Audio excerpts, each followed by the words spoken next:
Pourquoi tu es surprise? Tu ne veux pas fiancer avec moi? Non, Steve, c'est pas ça. Ta mère n'est pas au courant et la mienne non plus. Je pense qu'elles doivent être au courant pour te dire oui. Cassandra, je veux passer le reste de mes jours à tes côtés. Et malgré nos parents n'approuvent pas tout ça, tant pis pour eux. Cassandra, tu ne veux pas m'épouser ou c'est juste que tu veux que ta mère soit au courant? Comment peux-tu penser ça? Je t'aime, Steve.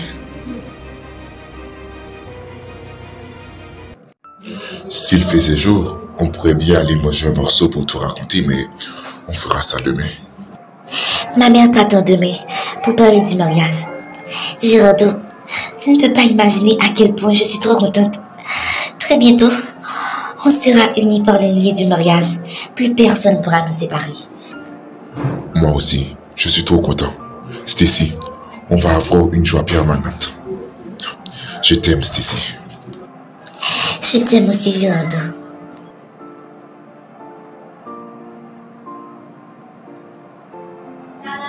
Bon là, je rentre.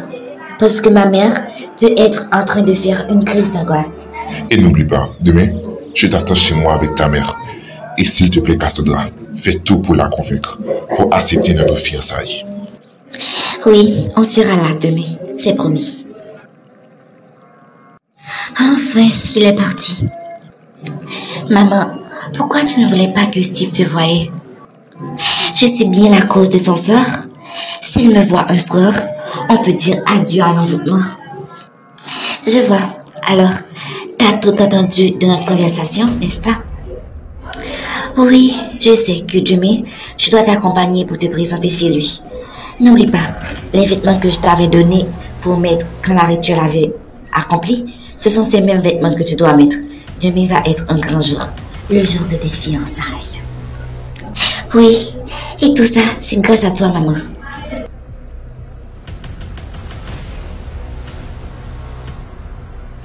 Steve ne savait pas avec quelle famille il avait affaire. Ma fille sera la dernière femme de sa vie.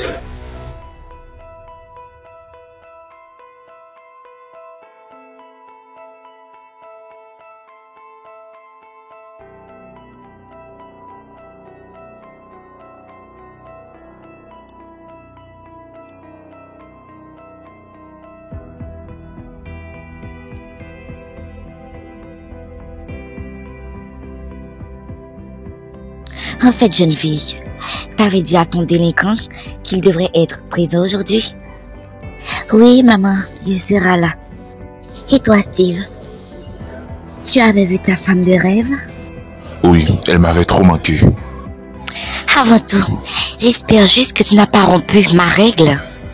Je ne me rappelle pas, maman. Mais bien sûr, vu que tu l'as rompu hier, comment pourrais-tu t'en souvenir? Steve, tu n'as pas rompu l'abstinence? Non, maman. Pense à un autre jour, mais hier soir, ce n'était vraiment pas le bon moment. Et je n'allais même pas avoir le temps. J'espère juste que tu dis la vérité. Bon, quand va-t-il venir, ton délinquant? Maman, je ne lui avais pas donné d'heure exacte. Bonjour. Désolé de vous avoir interrompu. Girardeau. Bon, je vais te libérer ma place. Oui, c'est mieux. Et toi, Steve, libère-moi la place. Tu peux t'en aller. Mais maman, je dois aussi donner mon avis. Mes avis suffiront. Tu peux partir, jeune homme. Bon, toi, petit délinquant. Maman, il s'appelle Girardeau. Jeune fille, je m'en fiche de son prénom. Et ce n'est pas ma priorité pour le moment. En fait, petit délinquant, tu as mis ma fille enceinte avant le mariage. Que vas-tu me dire pour que je puisse te voir sous un autre angle, différemment d'un délinquant? Maman, tout ça c'était mon idée. C'est moi qui ai forcé Girardeau à me faire tomber enceinte. Je te l'avais déjà dit, alors ne prends pas Girardeau pour le coupable. Je vois que tu défends ton futur mari, mais je ne te parlais pas, jeune fille. Alors toi, petit délinquant, qu'as-tu à me dire? Madame Lorita, j'ai toujours aimé votre fille. Je l'aime encore et je ne pense pas qu'un jour je cesserai de l'aimer. Madame Loretta, je veux juste que vous me donniez une chance, juste une chance, pour vous prouver que je ne suis pas celui que vous pensez. Oui, en commençant par raser ton crâne ou une coupe de cheveux plus décente. Maman, tu ne peux pas forcer Gerardo à se refermer sur sa personnalité. C'est la coupe de cheveux qu'il aime et c'est tout. Ah bon? Alors ce mariage n'aura pas lieu tant qu'il n'a pas une coupe de cheveux soignée. Je suis d'accord. Si c'est ça que vous voulez, je ferai une coupe de cheveux soignée, selon vos souhaits. Non, Gerardo. Tu dois rester fidèle à toi-même. Ne te referme pas sur ta personnalité juste pour faire plaire à ma mère ou pour notre mariage. Puisque ce n'est pas décider de ne pas se marier qui va nous empêcher d'être heureux dans notre couple. Stacy, je viens demander justement à ta mère une chance pour lui faire changer d'avis à propos de moi. Même si ça dit de ne pas être fidèle à moi-même, je vais le faire pour notre bonheur. Madame Loretta, je ferai une coupe de cheveux soignée, mais le temps que ça repousse. Bon, d'accord. Si je te disais que j'étais ravie de te voir, je serais hypocrite. Bon, tu peux y aller. Quand tu seras prêt à te faire une coupe de cheveux soignée, on fixera le jour du mariage. Au revoir, Madame Loretta.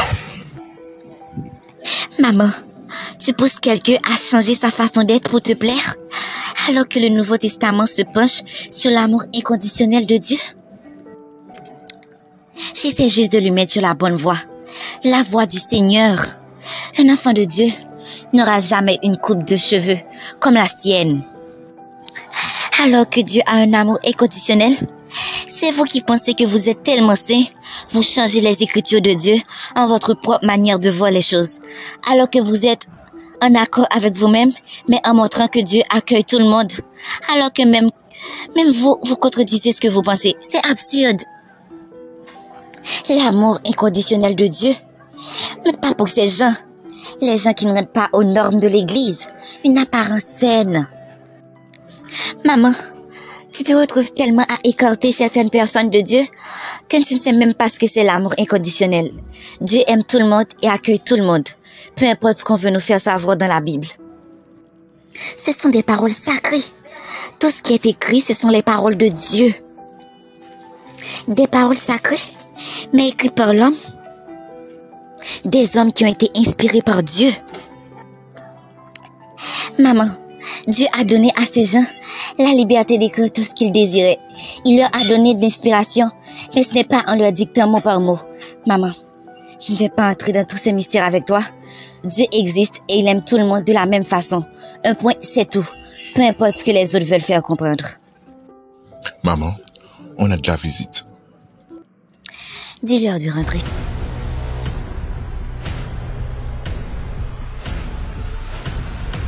Bonjour Suzanne.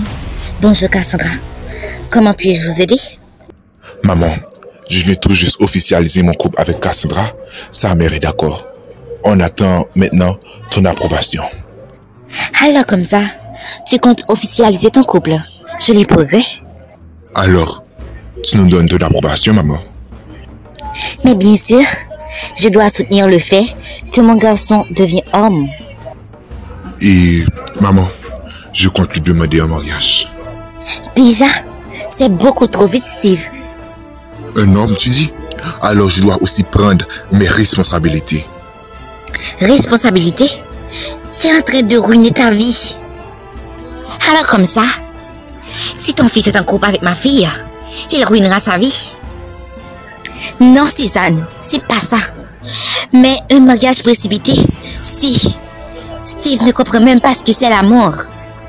Maman, je pensais que tu allais me soutenir, mais vu ton désapprobation, j'ai compris que je n'aurais jamais dû venir ici pour t'en parler. Que tu le fais ou pas, je me marierai avec Cassandra. Je suis ta mère, Steve, et je ne suis pas d'accord avec ce mariage. C'est ma vie et je décide de faire ce que je veux. Maintenant, Steve, pars, et avec tous tes invités. Désolée si j'ai fait mauvaise impression. Non, maintenant c'est sûr qu'il y a quelque chose de louche derrière tout ça. Suzanne est bien une prêtresse vaudou. D'après mes analyses, Non. Et si Steve était envoûté par cette fille? Comment ça envoûter, maman? L'envoûtement, ça pousse quelqu'un à aimer l'autre contre son gré. C'est-à-dire un amour forcé. Si Steve est vraiment envoûté, comment peut-on briser ça, maman? Je ne sais pas, mais la seule chose à faire maintenant, c'est empêcher Steve de se marier. Sinon, sa vie sera misérable.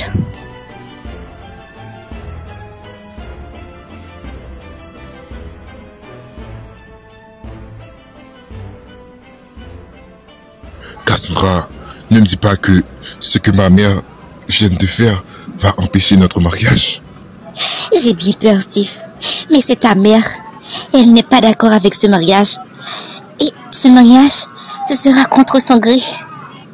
Peu importe que ma mère ne veut pas ce mariage, c'est nous qui allons nous marier et personne ne peut nous arrêter.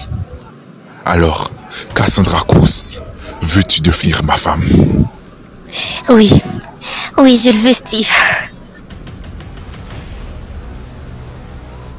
Je sais ce que ça fait de vouloir finir avec la personne qu'on aime.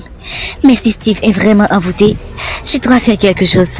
Je dois l'empêcher à finir avec cette fille. Mais que dois-je faire? Steve, tu dois m'écouter. Je dois te parler. Avant, j'ai quelque chose à te dire.